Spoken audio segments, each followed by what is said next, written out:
trillions of dollars, right? Trillions of dollars are ready to be deployed into the clean energy transition in general, into the bioeconomy in particular. But one key barrier, and that's feedstock risk, really locks that or functions as a bottleneck to keeping that trillion-dollar, multi-trillion-dollar capital flow deployed as quickly and as efficiently as it might otherwise be. And so you heard the brilliant Jim Lane this morning say feedstock wanted. Feedstock wanted. How much? A lot. More feedstock is wanted than we have in this country, but we know that we have millions of tons of sustainable feedstock available in this country. But while we have lots of it, we need to be smarter. We need to be smarter about how we leverage that incredible Canadian asset as engines, as an engine for employment, as an engine for decarbonization, as an engine for creating and catalyzing Canada's leadership position. So we have the assets, but we need to more effectively leverage them. So I'm Jordan Solomon. I'm the CEO of Ecostrat. I'm the chairman of the BDO Zone, the Bioeconomy Development Opportunity Zone Initiative. Many of you know us as the feedstock people, the feedstock risk people, got feedstock risk, get Ecostrat. And the fact of the matter is, we do more feedstock due diligence than any other company in North America by like 10 times. So we'll have between 20 and 30 projects, due diligence projects, going on in the shop at any given time. And what we've learned over 25 years of working with hundreds of biofuels, renewable chemical, and biogas companies to help them and their investors quantify the feedstock risk is that it's difficult. It's difficult.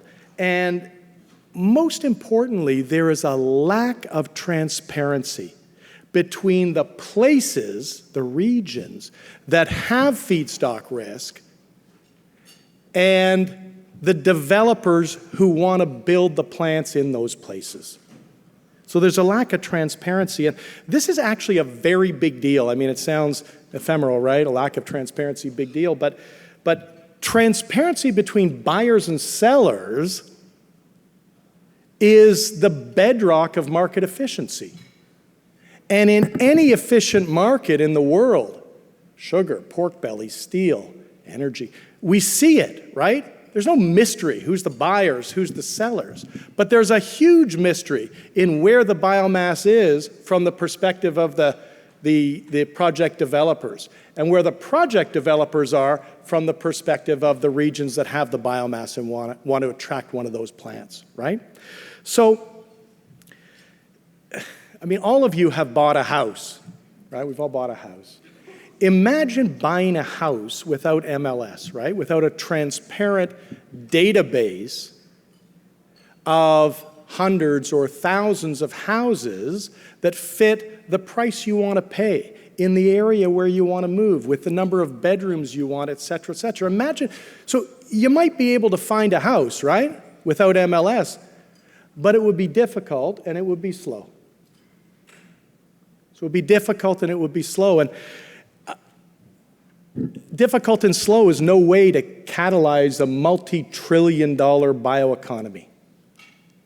So what I'm going to do today in the next few minutes, I'm going to give you an update of what we believe is a smarter way of enabling our regions, especially our rural regions, especially our underserved regions, to catalyze their biomass, to use their biomass as, again, engines for employment, as engines for decarbonization. And it's called the BDO Zone ratings.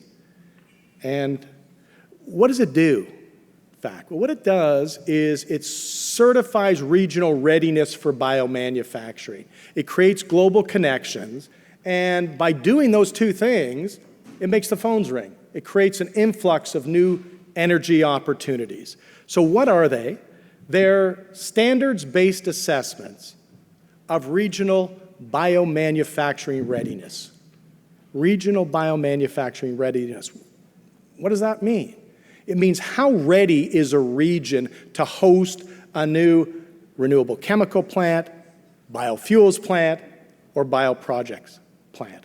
What is the degree of regional readiness, and what do? Well, when they're good enough, and they're not always good enough, it's hard to get an investment-grade BDO zone rating, but when they are good enough, they're called an investment-grade rating, and they serve to attract new bio-based manufacturing to the places where those plants are most likely to succeed and create jobs. They look a lot like this.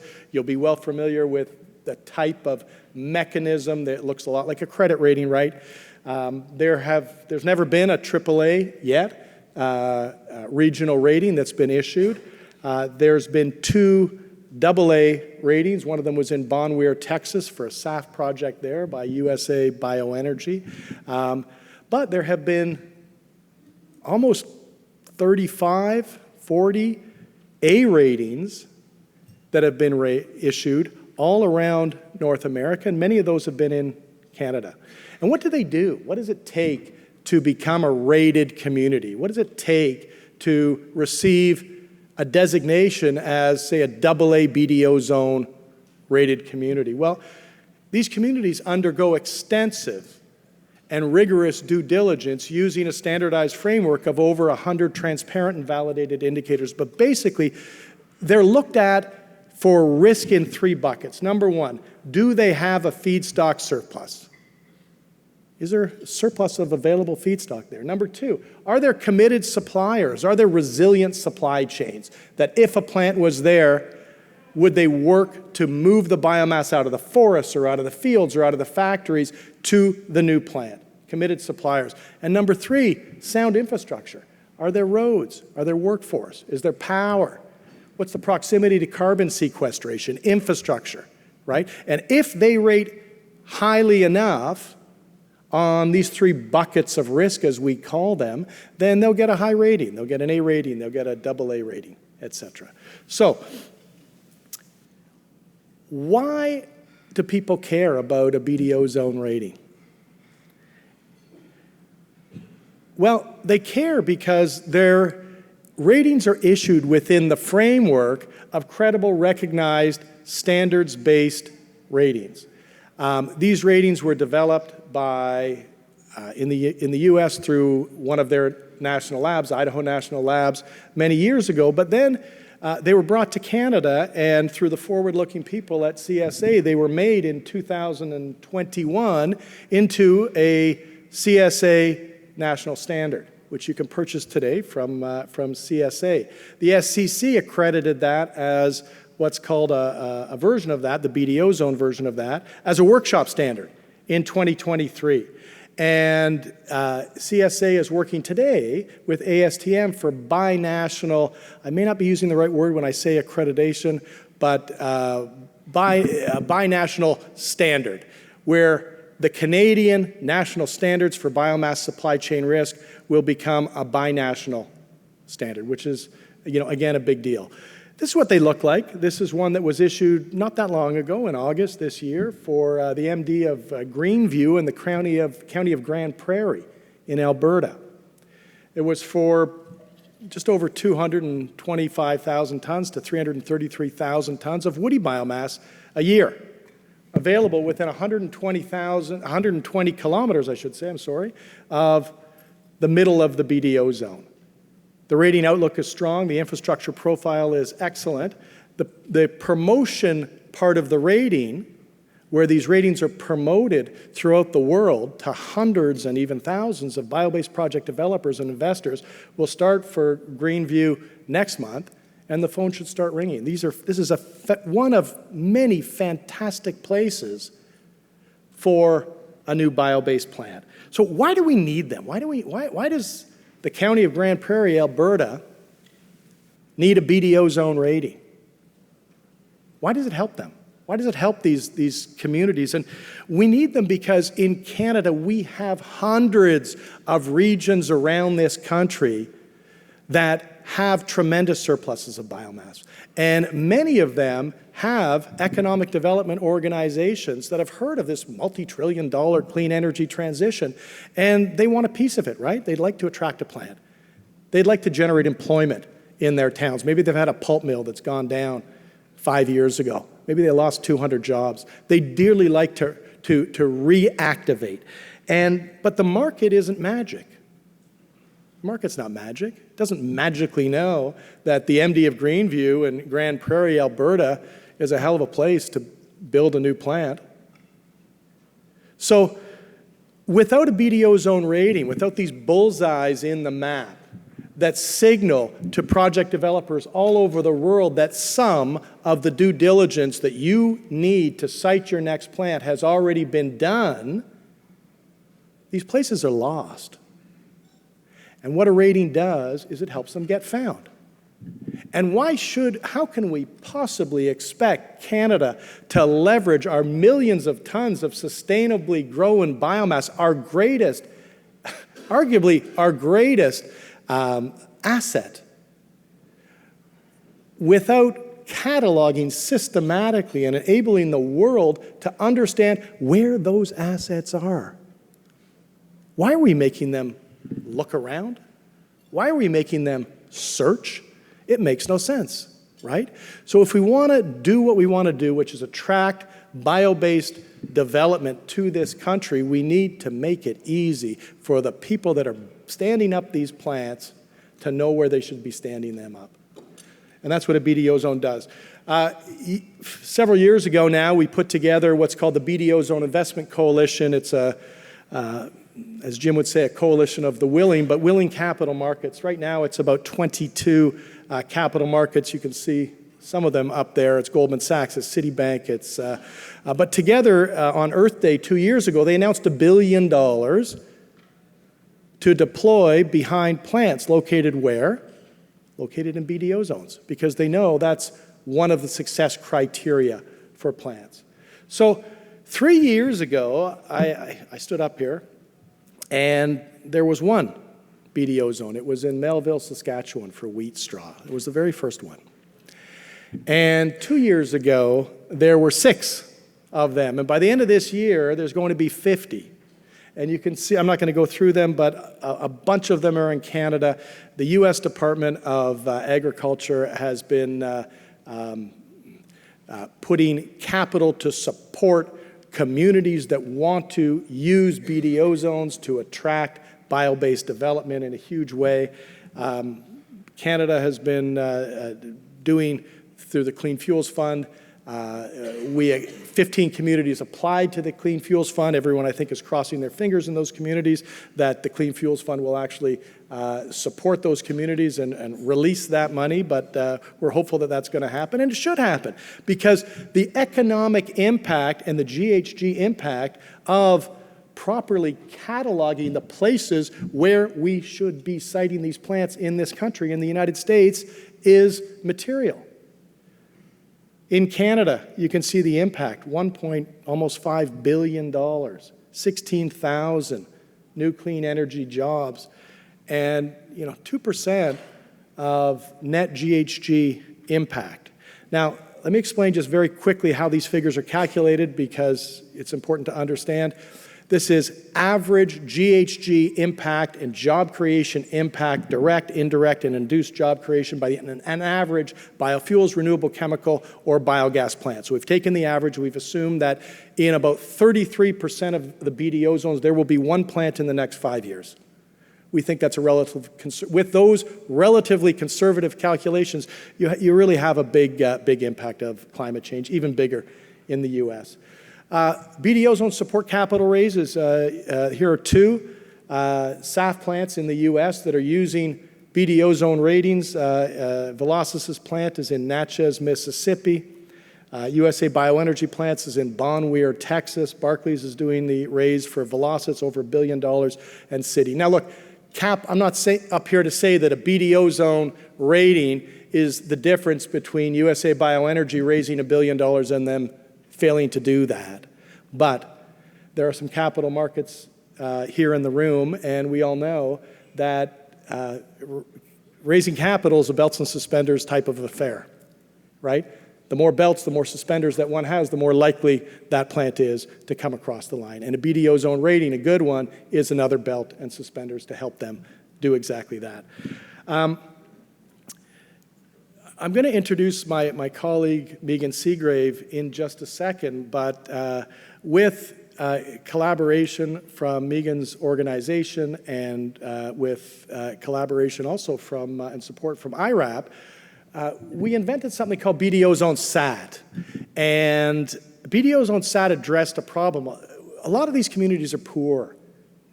And they don't know if they're going to, what sort of rating they'd come out with. Are they going to come out with a single A or a double A? Maybe they'll come out with a non-investment grade rating, in which case it's not worth the time and it's not worth the effort, right? So we created this algorithm, and we made a kind of interesting interface, and anyone in the country, in the world, can use it and answer. It's a 20-minute survey. Any economic developer around the country can do it, and it will give a preliminary assessment of what the rating is likely to be. And you can see the link right there. But this particular community has a ratings opinion of AA to A. So for that particular community, it might be a good idea to move down the road and potentially work proactively using a BDO zone rating to help attract a new plant. So I can sit here and tell you that there's ratings. I can sit up here and tell you that they work.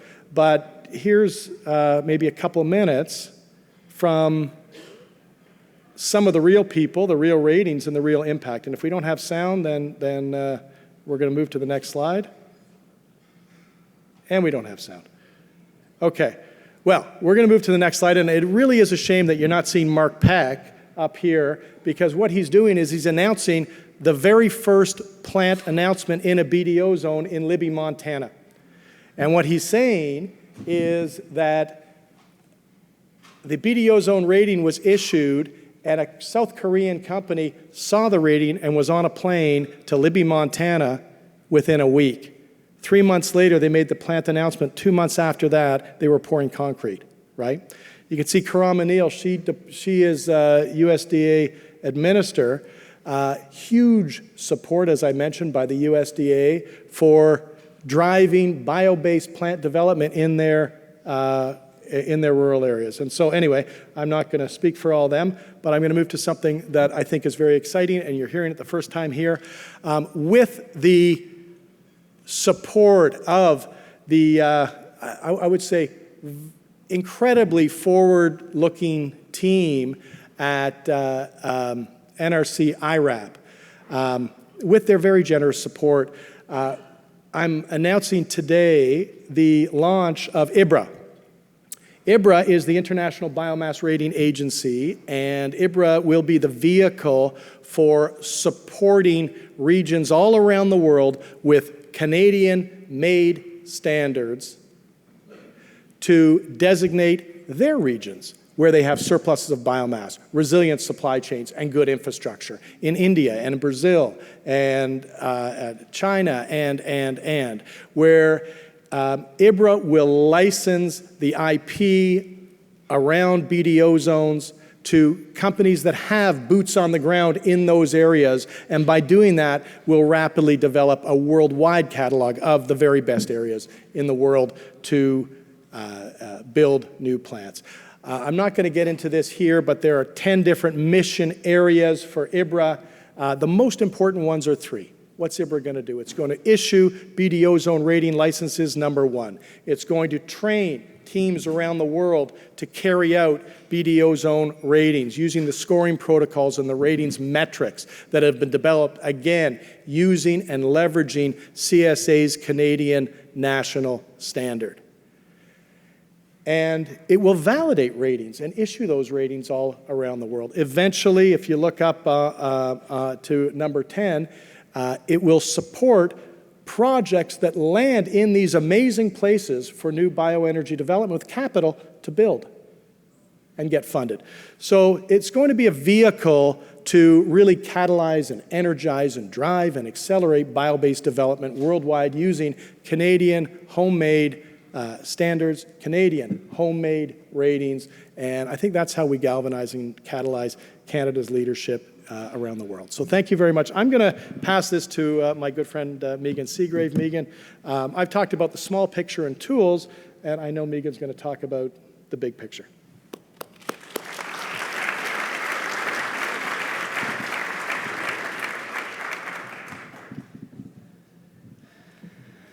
So while we're waiting for my slides to come up, if you've got any questions, please fill out the cards. We are going to make a couple of minutes available for some questions afterwards. And I wanted to just say, who do we have here in the audience who has undergone one of these BDO zone ratings? Sean, I see your hand. I think David's in the audience. Yeah, okay, so there's a handful here. This is a long, drawn-out process. It's very complex. It takes a lot of time. It takes a lot of effort. But the opportunity around it is where I'm planning to go. All right. There we go. So just a little bit about me. My name's Meaghan Seagrave. I'm the Executive Director for Bioindustrial Innovation Canada. For those of you who don't know who we are, we've been around for 15 years. We are Canada's National Green Chemistry Accelerator. So we're a little bit unique in that we play in a space we call green chemistry. You can call it circular economy. You can call it the bioeconomy. You can call it whatever you want. We're basically a bunch of geeks that like to work on projects and do strategic business advice and strategic investment into companies that we think are going to change the world. And our unique model is we don't just do an evaluation and then deploy an investment. We actually embed our staff into these companies. So it is a model that is radically different than any other incubator or accelerator in this country, and we will work with absolutely anybody. So if there's any way that we can help, please, by all means, let us know. So BDO zones. This wasn't your grandparents' investment strategy, but then again, maybe it was. So if we take a big step back and we go back generations, your grandparents, your great-grandparents, what were they looking for? They were looking for assets that they could essentially invest in. Fiona, I see you laughing over there. They looked for investments and assets that they could then invest in. So we're talking about, where's the best place to farm? Where was the best place to set up the school or the church or you name it? It's really no different than what we're doing with BDO. So Jordan talked a lot about what the BDO zones are, the fact that they are community and regional opportunities, but this is just one tool in the toolkit for attracting investment, and it's regional investment, local investment, government investment, inward investment, international investment. This is about building a catalog of bioregional readiness, about biomanufacturing readiness across this country and focusing on the Canadian leadership in the bioeconomy. Jamie mentioned earlier, we're a country of trees and a country of agricultural lands, and if we look at our coastlines, we're a country of oceans as well. Our GDP is still made up of fish, forest, and fields. Whether we like to think that way or not, that's the case, and let's use it to our advantage. So when I think about BDO zones and the work that we have done with Jordan and some of the communities that we have started to build these BDO zone ratings in, it's about understanding that we are all facing the same crisis, but Canada has a very unique opportunity to leverage its assets to attack that crisis. This is a race about who's going to get to the technology first, who's going to decarbonize first, who's going to get industries in their backyard attracted and decarbonizing first. This is about climate financing, which if you spend any time on listening to Larry Fink's podcasts once in a while, he would tell you that we're moving at 10 to 20x from a financing perspective faster than any other finance environment. So financing around climate started off slow, high risk, but it is picking up and it is increasing exponentially.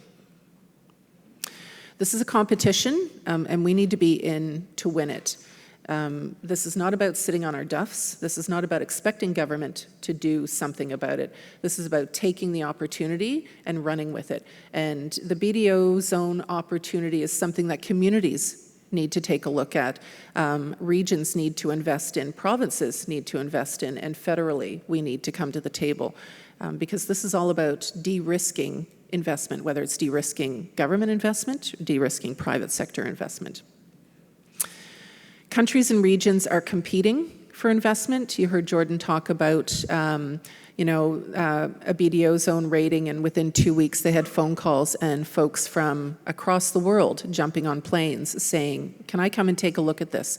It's a third-party validation that is essentially de-risking project opportunities. And we heard earlier this morning the biggest hurdles to getting projects off the ground were time and money. And if it takes us I think it was Jim who said it this morning, if it takes us 6-8 months just to raise the capital and then another 4 to 6 months to get shovels in the ground, we've already lost. So these BDO zone ratings or de-risking ratings are about putting that out front, doing the legwork, putting it out front and saying we're ready and we're open for business. Investors are aligning their businesses and their allocations to net zero targets. If you didn't realize that already, it is happening.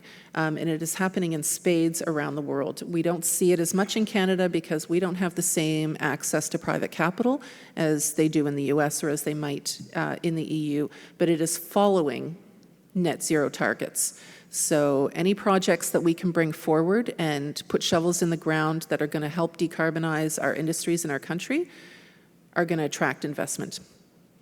The pool of capital is only growing, as I said, 10x and heading into that 20x.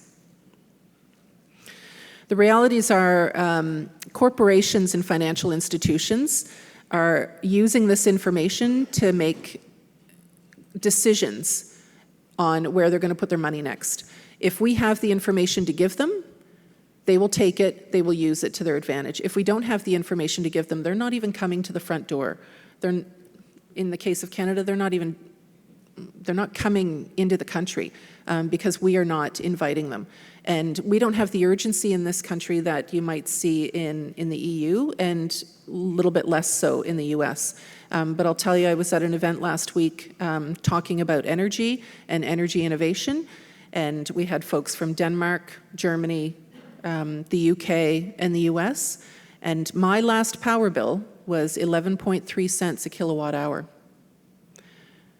The 4 other folks on the panel averaged $1 to $1.25 a kilowatt hour Canadian. And that's their day-to-day. And a couple of them were sitting in the heartland of industry within the EU. So think of what manufacturing is spending there. And we live in this wonderful country of abundance. The estimated capital that's going to be deployed on a yearly basis in order to meet those 2050 targets is about $5 trillion a year. One fraction of that in this country will move capital projects forward.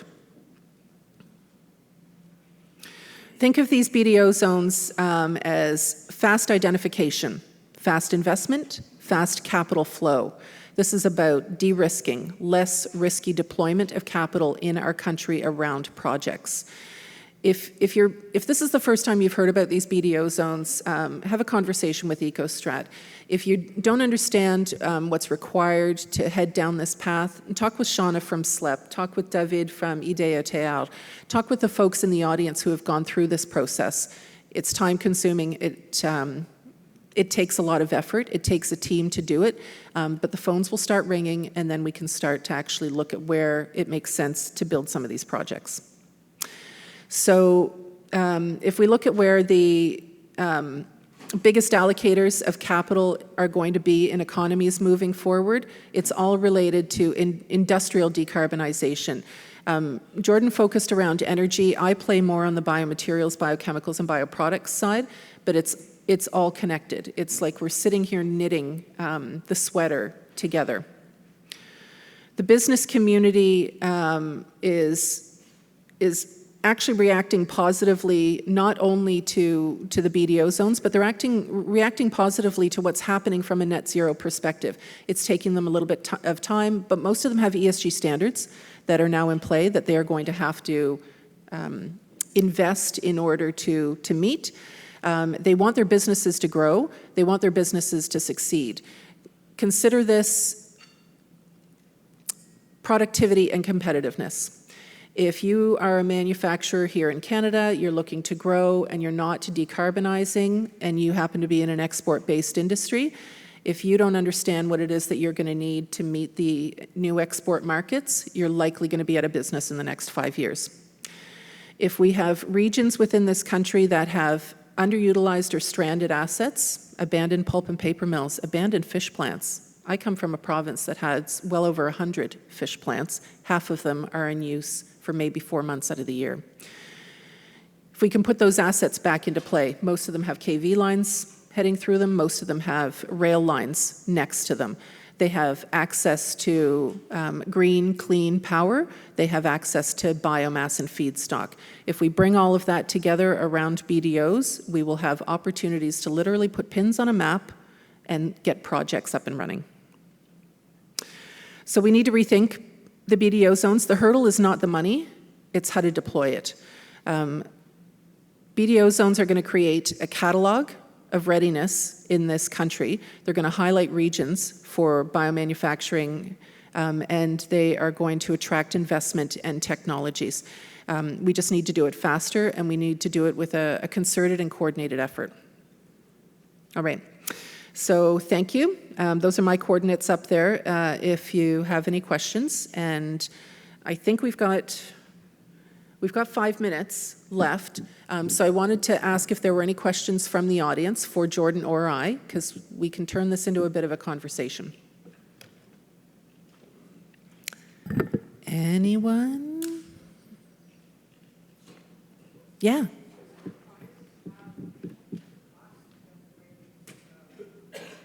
The cost to the BDO zones?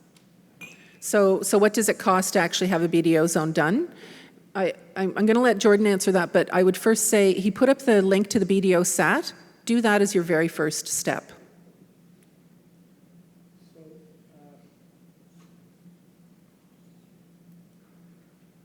So that's a good question, and it's a question that's asked very often. Let me just sort of frame it up a little bit. As Meaghan said, if communities that are interested in a BDO zone often don't have often they're rural, often they don't have a lot of money, and often they don't have the bandwidth. They don't have a lot of administrative support. So, and on the other hand, this happens to be where most of the biomass is around the country. So it's really important that we support these communities with obtaining these sophisticated economic development instruments, and that's what a BDO zone tool is. It's just another instrument in a local economic developer's toolkit to get there. So the process is long.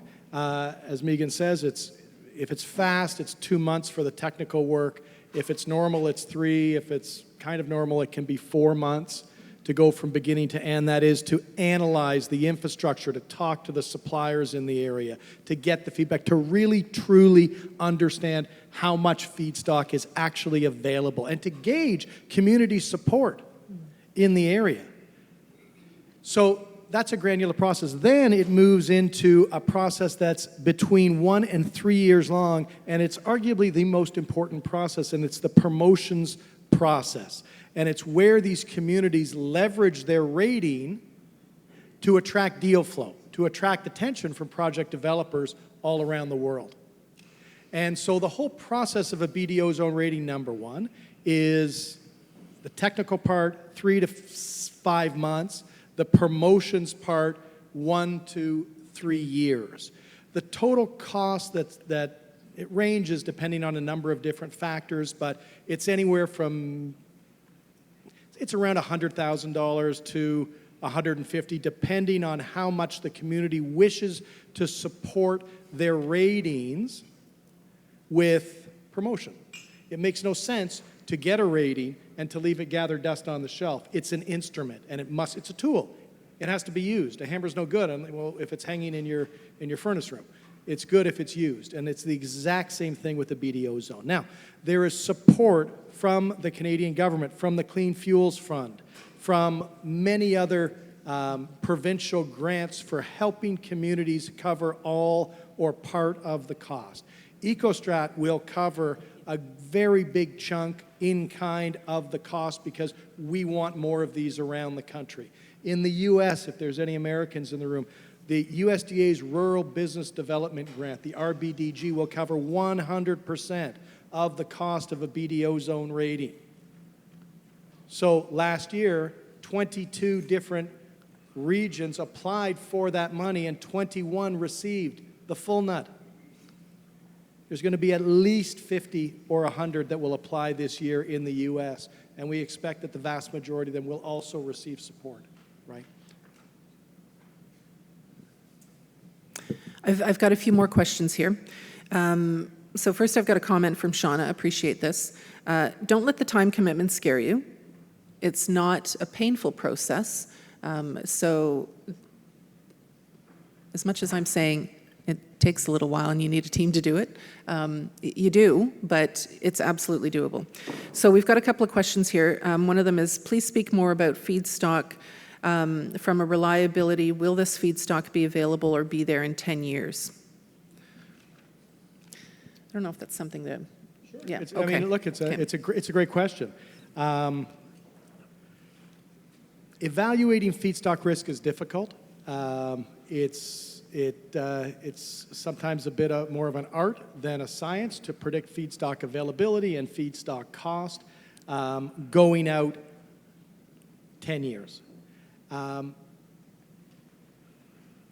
would say that the way that our quants, our quantitative analysts, do that is a combination of boots on the ground feedback from the companies that are harvesting or producing the wood fiber or the agricultural residues like the wheat straw or the corn stover, or the factories that are generating the fats, oils, and greases, et cetera, et cetera. I mean, you can use the best modeling in the world, and by the way, I think we do, but if you put rotten data in the front of a model, you're going to get rotten predictions out the other end of the data. So one of the reasons that these things do take the time is that it's very vitally important to put the right data in the front of the predictive analytical model to understand in a BDO zone how much is there and roughly what it would cost to take that biomass out of the fields or the forests or the factories and get it to a new plant. So how is this done? I bore you to death telling you how it's done, but that's the two different sort of perspectives. On the ground, boots on the ground data, and some very sophisticated mathematics. So here's a question that I'm happy to answer. It says, where are most under-deployed structural assets? That's a question that we have been trying to answer as BIC and as a number of organizations across this country. A couple of provinces have actually done some asset mapping around that. Nova Scotia is a prime example. If you are looking for brownfield, greenfield sites and then opportunities related to rail, energy access, type of energy, grid, et cetera, Nova Scotia has actually done an asset mapping exercise and they've made it public. So any outside investor that is looking for that information can gain access to it off of a number of websites. You couple that with what the BDO zones have, and you've basically got stranded assets, access to fiber or resource, and your inward investment play almost makes itself. Yeah, if I could just add to that, Meaghan. We have so many stranded assets around this country which really need to be cataloged, categorized, and so they can be leveraged to support new bio-based development. Here's an example of a stranded asset, right? An unleveraged asset that you might not think of. I mean, when we think of stranded asset, we think of shut down pulp mills, right? We think of old rail sidings, right? We may think of old airports, which may have tarmacs and may have warehousing that can house new bio-based development. But what we don't think of all the time is our large generators of biomass. And Meaghan and I have been having many discussions on how do we categorize those large biomass generators in Canada that are also willing to supply feedstock and potentially co-host a bio-based plant. We actually have many of them. I'll give you an example. There's a BDO zone rating that's just about to drop in Nova Scotia very soon. And it's anchored by a large sawmill called Freeman Lumber. Freeman Lumber's been operating how long? 40, 50 years? 40, 50 years, right? Great employment creator in Nova Scotia. But they've lost some of their markets for their sawdust, their bark, and some of their wood chips to the tune of about 120,000 tons, bone-dry tons we call them, available now. Now that's not nothing. In fact, it's a great anchor supply for a bio-based development, meaning it's something you can build on. So here we have a Canadian large biomass generator that's willing to commit under the right terms, their biomass willing to host under the right terms, a bio-based plant on land that they already have. Why isn't there a catalog of our large biomass generators like Freeman around this country? And by the way, soon there will be, because again, thanks to the forward-looking people at both BIC and IRAP, these are going to be, there'll be a new flavor of BDO zone called GBDOs, generator-based BDO zones. And maybe next year we'll announce a few of them up here. I realize Jeff is about to get the cane out and pull us off, but there's two really quick questions that I think we could answer really quickly. Can I access reports on any BDO zone rating? Can you access reports on BDO zone ratings? I know that they're of course. Every report that's ever been issued, every rating that's ever been issued can be accessed at bdozone.org. bdozone.org. You can download them all. You can see the whole history of BDO zones. You can see some of them that are in process. They're all there. One last question, just because I think this is actually really important. Where do you source the technology for operating these production sites? I have spent I'm a bit of a digital nomad because I can go anywhere and work from anywhere. And I was recently at the International Forum for Industrial Biotechnology in Italy. And then prior to that, I was at a CLIB meeting in Germany. And the amount of folks that came up to me and said, I need 25 hectares of land. I need access to this kind of feedstock. I need access to this kind of power grid or microgrid, et cetera, et cetera. And I just sort of went, let me introduce you to the BDO zones and let's figure out what we can do with the criteria that you are looking at. These were all validated technologies. They had already been de-risked, heavily invested in by European investors and governments looking for where they could scale. We need those technologies and we have the ability to help them scale here. We need to put the financing in play, but we've got some of the pieces of that puzzle. Okay, I guess we'll stop. We'll stop talking. Thanks, Jeff. Yeah, thank you very much. Thank you very much, Meaghan and Jordan. That's really important stuff. Yeah, thanks, Jordan.